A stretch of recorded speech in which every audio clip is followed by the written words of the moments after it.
Welcome back to my channel, everyone. Happy New Year, and it's 10 degrees outside. There's no better time than the present to talk about winter fragrances because it is so freaking cold outside. I cannot.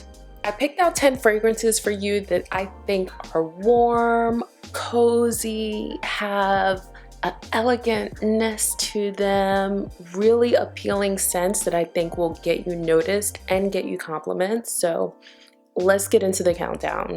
Make sure to leave me a comment and let me know what you'll be wearing this winter or what you've already started wearing this winter. I'm so curious. And also don't forget to give this video a thumbs up so we can begin. Coming in at number 10 is Tom Ford's Noir Extreme. This fragrance to me is so beautiful. This is something that I would definitely wear in moments where I want to be noticed, nights out, evening events, and I also feel like it works well in close encounters, intimate moments. It's an oriental fragrance, has black plum, a little bit of fig in there, and it also has leather. It's topped off with a little bit of incense, which definitely gives it a winter vibe. In the number 9 spot, we have YSL's L'Homme. I love this one. It is a no-brainer. Really, you could wear this fragrance all year round, but it does something really special in the wintertime. I love the ginger note that's in there, and it has delicate notes of violet leaves and Haitian vetiver. It's just beautifully done, smells amazing in the winter cold air, and I think you'll like it. In the number 8 spot, we have Gucci Guilty Absolute by Gucci. I really like this one, even though some people think it's a bit much, but I certainly don't. It's a beautiful leather scent and it's classified as a woody oriental. Something about the leather note makes it medicinal and sexy. I like it a lot. It kind of almost smells like a Band-Aid. I'm certainly not doing it justice by saying that, but it's so intriguing to wear and to smell, and I like it a lot. Coming in the number 7 spot, we have Rose of No Man's Land by Byredo. This fragrance is literally like a breath of fresh air. It's classified as a floral oriental, so floriental. The first time I smelled this was on a man, and I was in such a dream state from this fragrance. It is magnetic, it's charming, it's a floral that a man can wear and not feel some sort of way about wearing it. It has notes of Turkish rose absolute, rose petals, papyrus, raspberry blossoms. It's just, words can't describe how amazing this smells, and I love it for a man. Coming in the number 6 spot is Spice Bomb by Viktor and Rolf. Spice Bomb's the bomb. We know this. We all know that Spice Bomb is literally thebomb.com. It's classified as a spicy oriental, and it is explosive and cool at the same time, with notes of chili, saffron, and a slight tinge of leather. You'll be sure to make a great impression wherever you wear it. Okay, so now we're down to my top 5 in this top 10 men's fragrance winter list. You know how I feel about my top 5s. I feel like they're all worthy of being in your collection. Take note and let's go. In number 5, we have Molecule 1 by Eccentric Molecules. All year round fragrance, works completely differently in the winter than it does in any other season. For me, this fragrance is like an amplifier of any other fragrance that you would have in your collection already, which is why I think that you should consider it in your fragrance wardrobe. That ISO-E super note, that trickster of chemistry and perfume, it does magical things in the winter, and it really does amplify your fragrances. If you have trouble with them lasting long in the winter, this is one to layer with all of your fragrances. I mean, you just cannot go wrong with Molecule 01. In the number 4 spot, we have Valentino Uomo Intense. So I've tried this fragrance very recently, and I have to tell you that it has grown on me. I wasn't sure what to think about it when I first tried it, but now I must say it's gorge. I would totally recommend this as a close encounters sort of fragrance.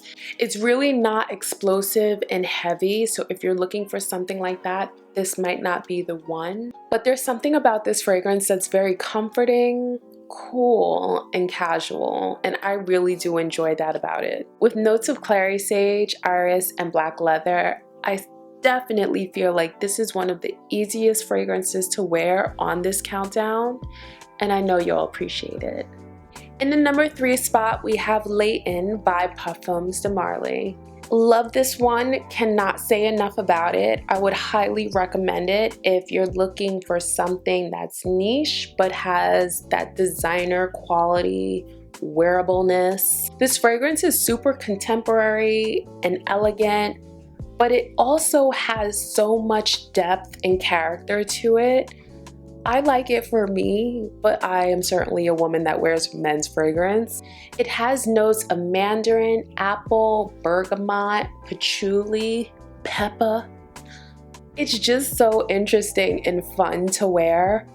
And I think that's what I like the most about this fragrance. It's actually fun to wear, and it surprises you at every moment. In the number 2 spot, we have Dior Homme Parfum from the House of Christian Dior. This scent is one of a kind. It really, really is. It is so magical. Every time I wear it, I get tons of compliments. Has no problem with sillage, projection, longevity.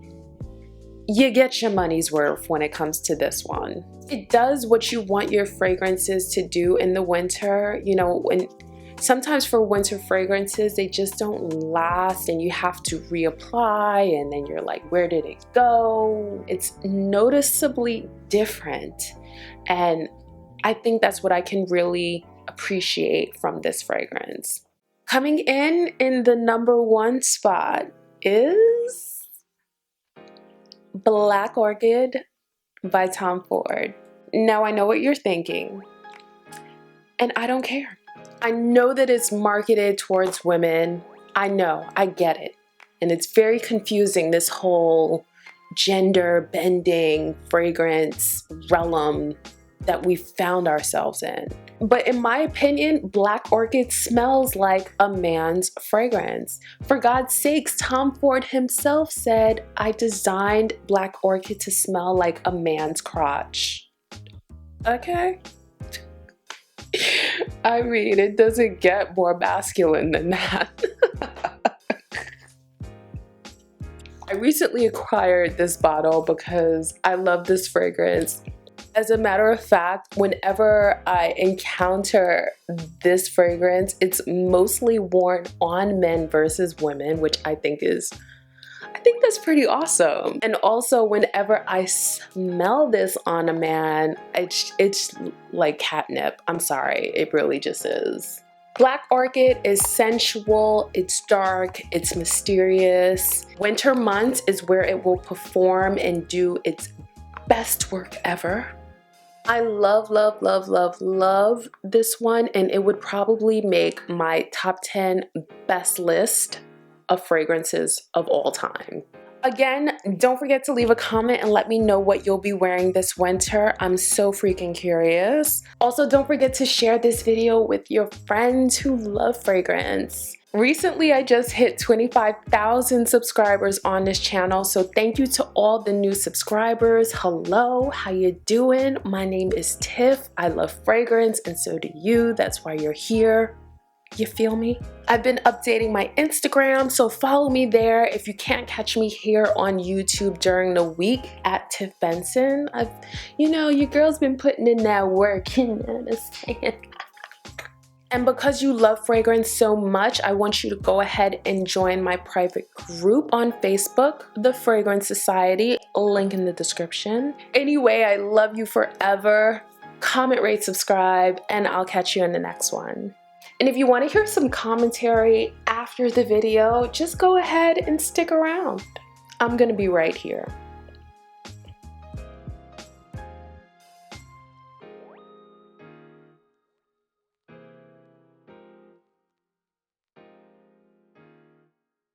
So shout out to everyone who's watching after the video. Oh my God.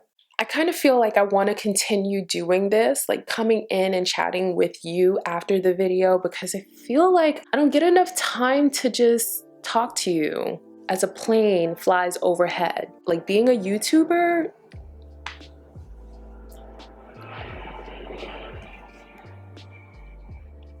it is not as easy as everyone thinks.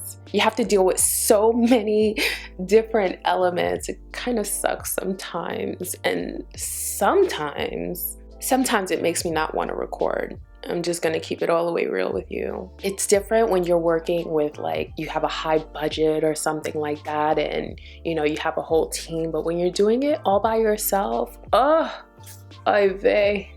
Let me know what you guys did for the new year, because I was doing the most. Actually, I wasn't. New Year's Day, I stayed home because I was not feeling good. It was awful. Who wants to bring in the new year sick?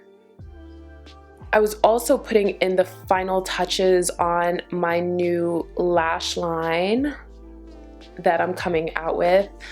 It's called Flaunt, because sometimes, you know, you gotta just flaunt your stuff. You can't go through life being sorry and, you know, being scared. You gotta flaunt your stuff. You gotta do it. You gotta go hard or go home.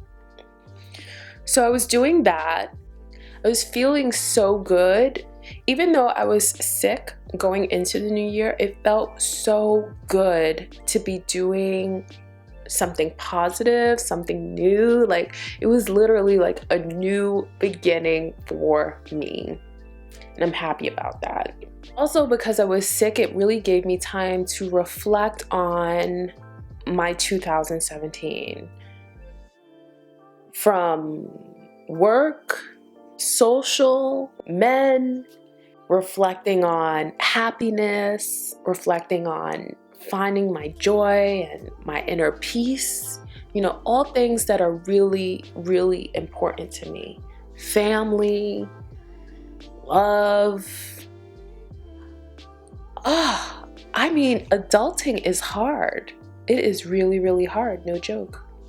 It also kind of made me think about, like, the worst part of adulting, which I would have to say for me is responsibility. You know, when you become an adult, and I'm not just talking about when you turn like 18 or 21, like when you become an adult, like mentally, when you become an adult, like there's so much responsibility that you got to take on. I do know, and I do feel like it's easier when you have a partner, like someone you can rely on, someone you can like turn to and, you know, kind of get a little bit of comfort and feel like things will be okay, things will be good. But, you know, everyone doesn't have that. And then when you don't have that, you have to take responsibility for it, right? I mean, I don't know. I've digressed. Let me know what you think is like the hardest part of being an adult. Oh, it's just so annoying. But anyway, that aside, I had a lot to think about, and, you know, making a plan for 2018, sticking to it, you know, setting goals, which I plan on reaching, you know, no doubt in my mind. I also want to hit the lotto.